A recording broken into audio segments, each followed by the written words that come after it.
안녕하세요. 반갑습니다. 한상욱, 정원철의 한정판입니다. 반갑습니다.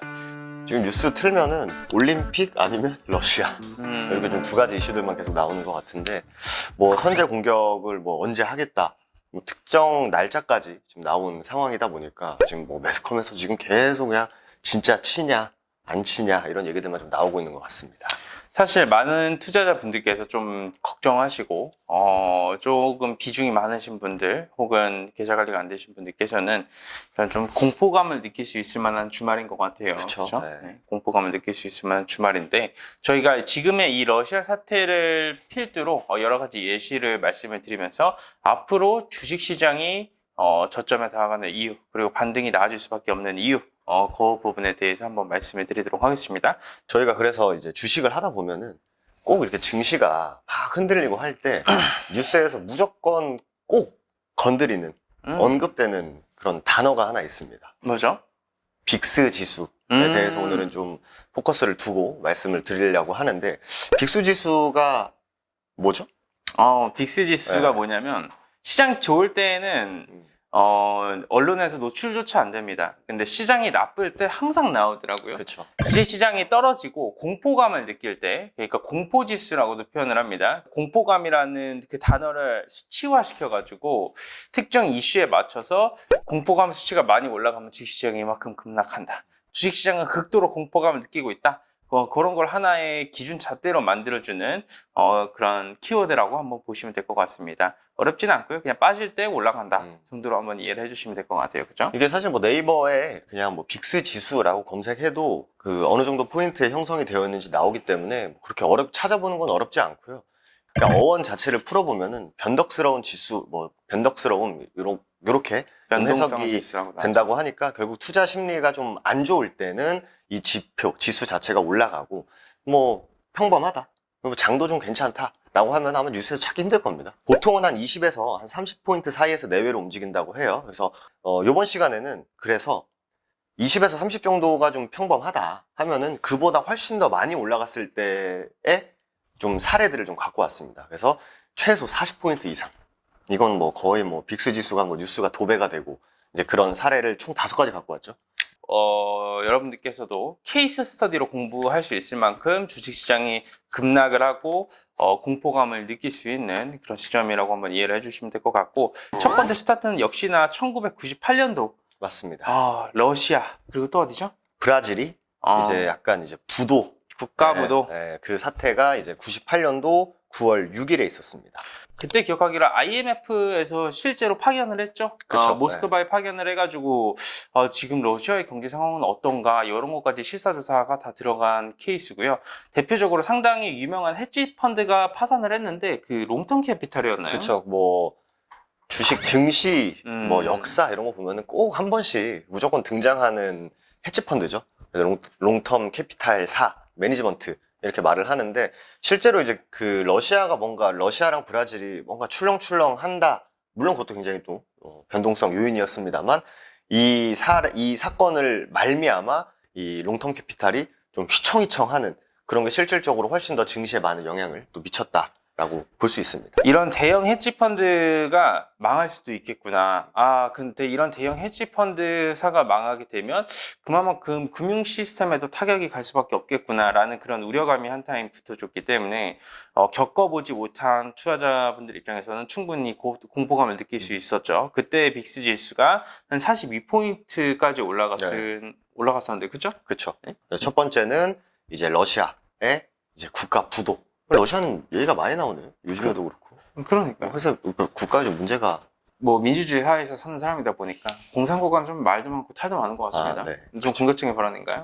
뭐 저는 뭐 발언에 끼지 않겠습니다. 두 번째 케이스로 넘어갈 건데 2001년도에 이슈화가 됐었을 겁니다. 많은 사람들이 와, 말도 안 돼. 충격과 공포였죠. 충격과 공포였었는데요. 그때가 이제 9.11 테러가 있었던 2001년도였습니다. 그때 당시에는 사망자 수만 3,000명 이상 나와줬었고 부상자만 25,000명 가까이 나와줬었는데, 9.11 테러가 일어나고 나서 긴급하게 미국 정부가 미국 증시를 일주일 동안 닫았죠. 그쵸. 네? 그 사건이 저는 아직도 기억을 하는데, 학교에 갔는데 보통 저 어렸을 때는 학교에 이렇게 큰 텔레비전이 하나 있었어요. 맞습니다. 근데 이제 수업은 안 하고 갑자기 거기에 무슨 뭐 비행기가 이제 건물에 이제 때려 박는 영상들이 계속 나오는 거예요. 그래서 오늘 뭐 영화 보는 날인가? 학교 다니다 보면 하루 정도 막 영화 틀어주고 그러잖아요. 그래서 그런 날인가 했는데 보니 미국이 실제로 언더 어택, 딱 그런 사건이 이제 전 세계적으로 나왔었고, 말씀하신 대로 장 시작 전에 그 사건이 일어났기 때문에 멈췄죠, 일주일 동안.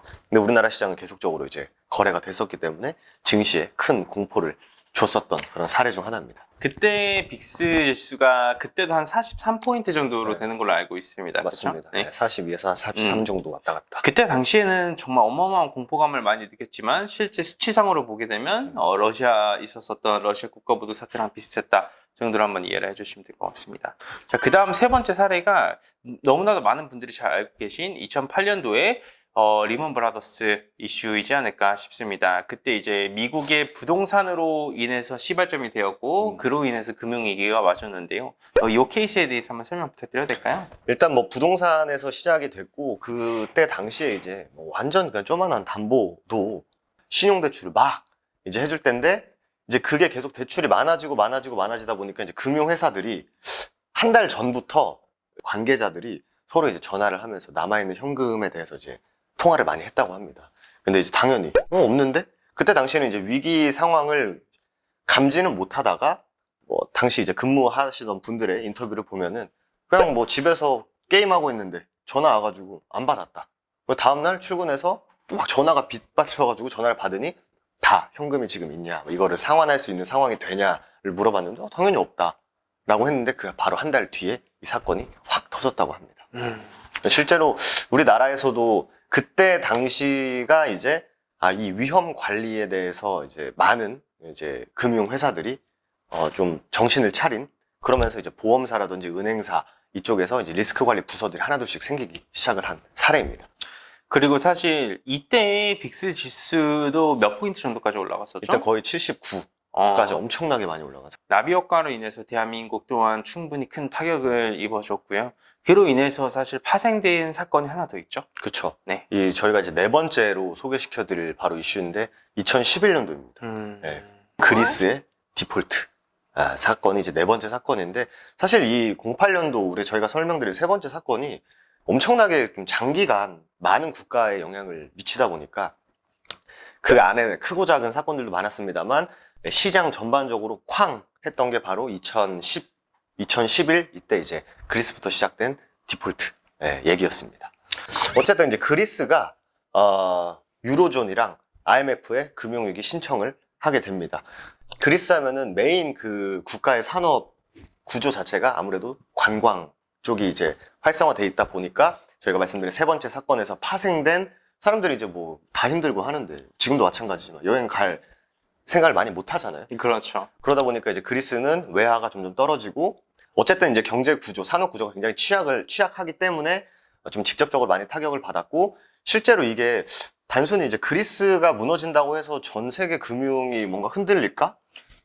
라는 생각을 분명 가질 법한데, 맞습니다. 다른 이유가 있죠. 네, 그때 이제 사실 이 그리스와 상당히 많은 연관관계, 그리고 이제 그리스한테 돈을 많이 빌려준 그런 그 채무관계에 엮여 있는 국가가 독일이었습니다.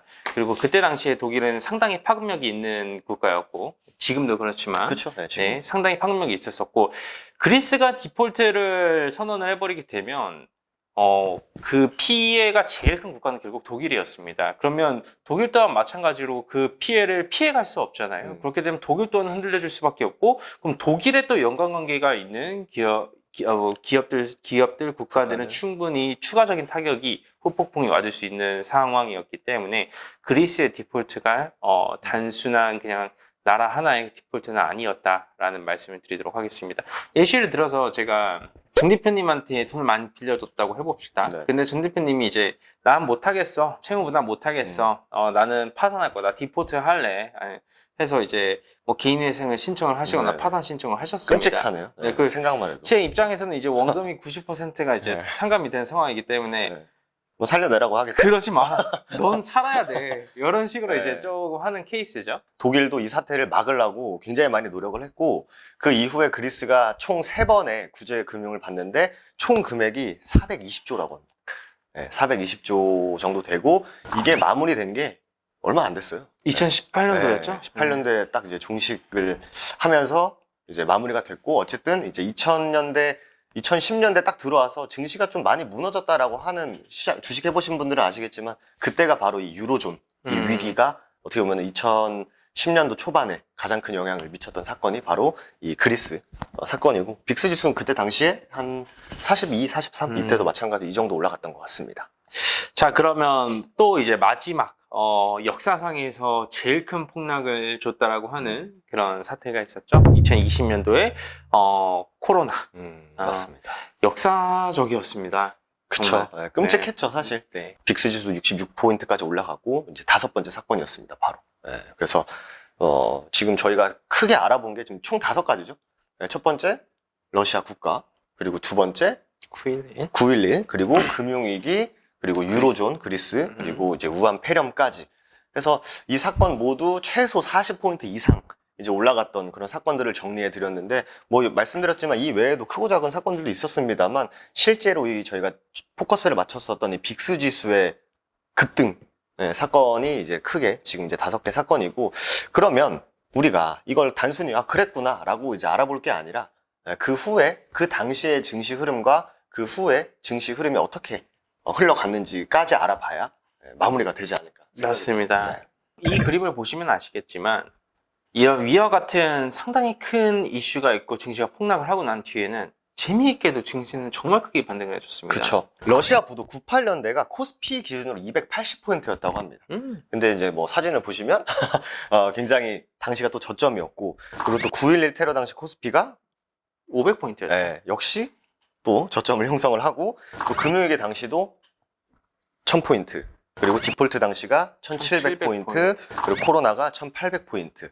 결국 이 사건이 발생을 했을 때가 빅스 지수는 최고점이었지만 증시는 어떻게 보면 좀 저점이었다라는 것을 뭐 1년, 2년, 3년, 뭐 5년, 10년 전 사례들을 봤을 때 다 공통적인 그런 흐름이었다라고 보시면 될 것 같습니다. 예전에 이제 그 10년을 주기로 매매를 별로 안 하시는 분이신데 투자를 할 때 한 번씩 크게 이렇게 수익을 내시는 분이 계세요. 근데 그분이 또 빅스 지수를 많이 참고를 하시면서 트레이딩을 진행을 하시거든요. 빅스 지수가 30포인트에서 40포인트가 넘어갈 때는 묻지도 따지지도 말고 매수해라 라는 사실 말을 남긴 케이스가 있습니다. 근데 그게 왜 그러냐면 역사적으로 다 증명이 되어 왔어요. 증시는 그 정도의 밸류까지 올라가게 될 경우에는 과투매라고도 표현을 하고 이성적이지 못한 판단 하에 나와주는 그런 매도 물량으로 인한 하락이기 때문에 좀 중요한 매수의 기회이지 않을까. 예전부터 저번에도 금리 인상 편에서도 말씀드렸지만 진짜 부자는 하락장에 나온다고 생각을 합니다. 대세 상승장, 뭐 대세 상승장에 나와줄 수 있겠지만 상승장이 아니라 하락장에 진짜 부자가 탄생할 수 있다라는 것만 명심 한번 해주시면 될 것 같습니다. 그리고 이제 주식도 마찬가지고 지수도 좀 마찬가지인 것 같은데, 결국 큰 상승이 나오려면 또 큰 하락이 또 수반이 돼야 또 많이 떨어진 만큼 또 많이 올라갈 수 있는 또 동력을 갖기 때문에, 뭐 사실 뉴스만 보면은 이거 완전 다 팔고 그냥 때려쳐야 되는 거 아닌가 하겠지만, 이때 준비를 하는 투자자들도 사실 굉장히 많다라는 것까지 꼭 기억하시면 좋을 것 같습니다. 잠깐 우리 이거 하나 좀 체크하고 넘어가야 되는데 그러면 최근 증시 빅스 지수가 어느 정도까지 올라왔었을까요? 저희가 이제 한 30분 한번 찍은 것 같아요. 32포인트 정도 찍은 걸로 알고 있는데 최근에 이제 금리 인상 이슈로 인해서 32포인트가량 빠지는 모습을 보여줬습니다. 그만큼 좀 충격이 큰 시장이었고요. 여기에서 사실 뭐 4포인트, 5포인트만 더 올라가줘도 역사상의 이 케이스 스터디 안에 들어갈 수 있을 만한 하락장이었습니다. 근데 이번에 러시아 우크라이나 사태 나와주고 나서 다시 한번 빅스 지수 또한 올라가질 수 있는데 너무 겁먹지 말라라는 말씀을 드리도록 하고요. 모두가 다 그랬듯이 하락장에서는 공포감을 느끼고 안 끝날 거라고 생각해요. 맞아요. 네, 안 끝날 거라고 생각을 하는데 끝납니다.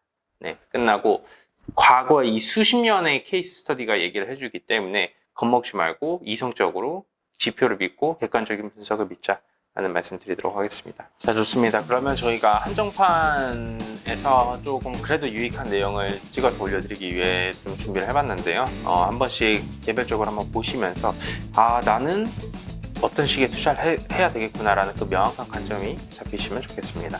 하락장이라고 해서 모든 투자자가 다 손실을 보는 거 아닙니다. 그렇죠? 그렇죠? 예, 하락장에서도 기회가 있고 그 기회를 준비한 사람만이 진짜 부를 가져가십니다. 라는 말씀드리면 오늘 마감하도록 하겠습니다. 좋습니다. 한상욱 정원철의 한정판이었습니다. 감사합니다. 감사합니다.